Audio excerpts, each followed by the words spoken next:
Bueno, Tato, Bueno, buen día. hola, ¿cómo estás? Encantado de compartir con los chicos de la Escuela de Agricultura y Ganadería. Así que bueno, acá estamos. Gracias por recibirnos. Te traje todas las preguntas que los chicos formularon Muy después de bien. leer parte del libro y mirar tus obras. Y bueno, una de las preguntas que más que se repiten tienen que ver con tus orígenes como ceramista. Y entre ellas, ¿cuál fue tu primer pieza? ¿Cuándo empezaste? ¿Cuánto hace que trabajas la arcilla? Y, y también si en qué momento te inspiraste a dejar lo que venías haciendo y dedicarte a la cerámica. Bueno, mis orígenes ceramistas tienen que ver con, a mí a los 5 años, yo soy mendocino y con mis padres fuimos, yo y mi hermano nos llevaron a Estados Unidos, al norte de Chicago, y al año hubo una cosa bastante trágica que fue la muerte de mi hermano, en un accidente de tránsito. Y a partir de esa situación, mis padres, mi madre que estaba todo el día en casa y mi viejo que laburaba, dijeron, bueno, ¿por qué no? Y me llevaron a un taller de cerámica. Ese taller de cerámica quedaba en Wilmette, Illinois, y el maestro era, era un famoso ceramista llamado Eugene Deutsch, un hombre muy famoso en Chicago, y me recibió en ese taller. Él con su guardapolvo casi no hablaba, me dio arcilla, me daba 2 o 3 indicaciones, me permitía hacer lo que yo quería. Y ese era los días sábados, cuando mi viejo iba a su laboratorio, él me dejaba ahí, yo estaba unas 2 horas con él, y ahí hice mi primer cenicero. Esa fue mi primera experiencia como ceramista, y con los años me di cuenta de una cosa, que en realidad Deutsch y yo, los dos éramos extranjeros. Y esa simpatía, esa empatía que hubo, tuvo que ver con eso. Estábamos en un país que no era el nuestro. Y los dos seguramente extrañábamos. Él era húngaro, Mira, Deutsch era húngaro. Tuvo que emigrar por el nazismo. Y, y bueno, tus esa fue mi orígenes. primera experiencia. La segunda experiencia fue en la ciudad de Mendoza, un verano boreal, invierno acá en Argentina, Argentina. que vine en las vacaciones y como todo el mundo hacía algo en Mendoza, en Mendoza natal, me mandaron a la Escuela de Cerámica de la Universidad de Cuyo. Y allí intenté aprender torno. Estuve 2 meses arriba del torno, aprendí a amasar, todo eso sí, y pude levantar 2 piezas en el torno. Y el maestro que tuve era el maestro Araníbar. Él era boliviano de la zona de Oruro Claro. y habló mucho de cuando su vida como minero y cómo vivían en las minas y cómo trabajaban en las minas. Y las historias esas junto con esa vieja escuela donde me decían que en el fondo estaban enterrados algunos de los granaderos de San Martín. Me contaban, yo tenía 10 años, Ahí en allá en Mendoza. Mendoza, en la calle Belgrano, frente donde salía el trasandino del sur que iba a Chile. Sí. Salía de ahí enfrente al trasandino.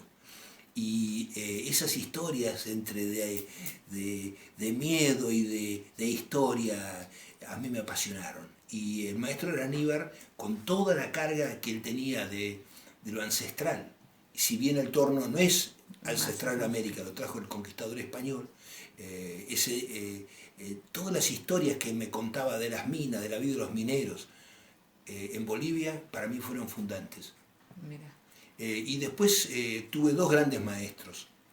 Uno fue Colette Bocara, que es la arquitecta, una de las primeras arquitectas resididas en Argentina, que fundó la fábrica de Grés Colbo, el primer Grés de la República Argentina.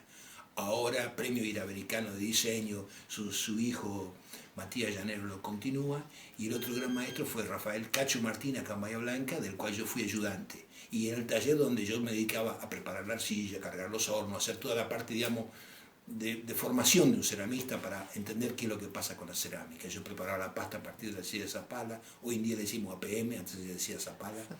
Bueno, esa es mi formación profesional es esa. Una de las preguntas que hacen los chicos sobre el oficio de ceramista es si es difícil trabajar de ceramista. Bueno, es una muy buena pregunta y una gran respuesta, es una gran decisión. Efectivamente la pregunta es muy buena. Yo amo pintar.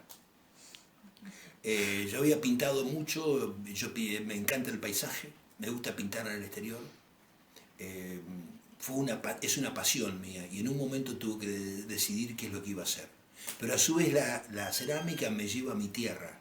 A su vez, como les dije, yo viví de los 5 años hasta los 13 en Estados Unidos, donde yo era un extranjero, ¿no? Con todo lo que significa ser extranjero en esos países, y latinoamericano, ¿no?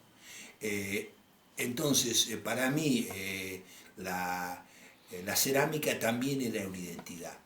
Y entonces por eso yo apenas formé el taller en el año, cuando salí de la cárcel, construí el horno en el año 78, en el 79, cuando ya tuve la libertad total, porque tenía domiciliaria primero.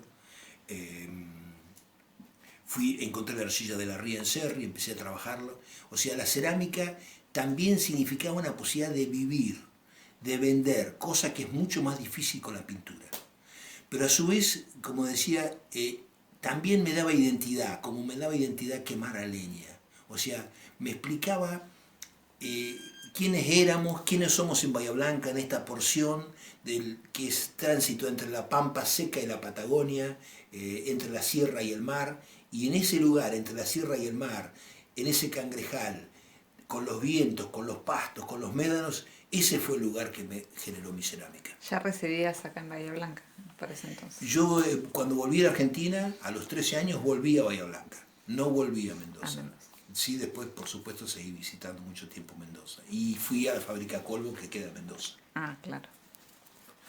Bueno, otras preguntas tienen que ver con tu relación con la cultura mapuche, con estas historias que te influenciaron de don Ignacio Cheuque, que leímos en tu libro, y si también seguís en contacto con toda con la cultura mapuche. Sí, bueno, como les dije, el hecho de haber sido extranjero durante toda mi infancia me ha llevado a entender lo que es ser extranjero en la propia tierra, como es el caso de los pueblos originarios de América, que esta era su tierra y se le fue arrebatada. Yo creo que esa es la razón por la cual yo puedo. A su vez, también es cierto que ahondando en las raíces familiares, por el lado de mi mamá, mi abuelo era un catalán francés, pero mi abuela era una criolla, hija de pardos y de indígenas. O sea, también tengo, como todo argentino, soy un mestizo. Tengo todas las sangres europeas y americanas y africanas metidas adentro. Yo tanto de esto no lo sabía cuando empecé, porque siempre esa abuela, viste, que esa abuela, nadie habla de esa abuela, y no, la abuela ahí era criolla, era del campo, no sé, pero después, gracias a una prima que se puso a investigar, y llegó hasta el año 1807 con la familia. Bueno, ¿qué es lo que quiero decir? Por lo tanto, lo indígena, lo originario siempre me atrapó. Y cuando yo empiezo a hacer el curso de cultura indígena con Casa Miquela, empiezo a entender algunas cosas, me encuentro con Ignacio, que era el señor que podaba las plantas en la casa de mi mamá. Y entonces, bueno, ahí comenzó una relación. Más que una historia concreta que me haya contado Ignacio, vos estabas frente a Ignacio ante un mundo. Vos estabas frente a un mundo, o sea, a un modo de pensar, de hablar, de cantar. Él cantaba en Castilla, o sea, castellano, ¿no? Español. Contaba romances, cantaba en Mapuzungún. O sea, era un hombre profundamente culto. Su actitud. Y a su vez la relación que tenía con su esposa, porque las mujeres mapuches son muy fuertes. Para muchos de los machistas se pueden pensar de que como que las mujeres los manejan los hombres en esa cultura. Bueno, no sé si es así o no, pero son muy fuertes. Sí. Y me gustaba mucho cómo Manuela preguntaba, me miraba con desconfianza, como diciendo, este tipo que viene a hacer acá. Bueno, y esa relación de ida y vuelta, y también así, porque Ignacio era un hombre muy alegre, era muy alegre. Él trabajaba de basurero. Trabajó años en los camiones, recogiendo los tachos de basura. Y después pasó a barrer las calles. Ahora, yo siempre pienso, qué destino, ¿no? Esta gente que tenía toda la cultura encima, eh, ¿dónde se la...? Y esto sin despreciar el trabajo esencial que implica la limpieza de una ciudad y la basura, que es un trabajo muy importante. Y reciclar ni hablemos, pero digamos, yo digo, ¿cómo lo hemos mandado a ese lugar, no? Bueno, eso me fascinó de Ignacio. Y después, bueno, obviamente cuando empecé a estudiar cómo hacerlo, ¿qué fue lo que ocurrió? Los libros no daban cuenta realmente de cómo se hacía la cerámica. Entonces, por un lado, yo tenía la experiencia con mi maestro Cacho Martín de haber hecho raku, donde la pieza, cuando se mete en caliente al rojo vivo, se pone dentro de acerrín, queda negra. Entonces ahí yo ya tuve una punta de entender cómo había sido la quema mapuche, la que hoy se continúa en Pomaire, en el sur de Chile, no, perdón, a la altura de Santiago, Pomaire, que es un modo folclórico. Ellos llaman las gredas, las losas y las gredas de Pomaire son como el plato tradicional de Chile. Ellos lo consideran como folclórico, pero es mapuche su origen. Y bueno, entonces ahí pude, a partir del conocimiento de cierta gente, y especialmente de don Lugencia Quichel, que vivía en Villanocito, a la cual conocí a través de Mepainé, ahí pude descubrir muchas cosas, porque yo fui a dibujar a los museos y había cosas que no entendía, porque había como unas manchas en todas las piezas que parecía como que se hubieran olvidado una olla en el fuego que estaba quemado. Y lo vi en un conjunto de piezas. Los metahues, por ejemplo, yo dibujé los 40 metahues que hay en la colección de allá de Viedma y estaban todos así, digo, ¿esto qué es? Y bueno, Lugencia me lo dijo.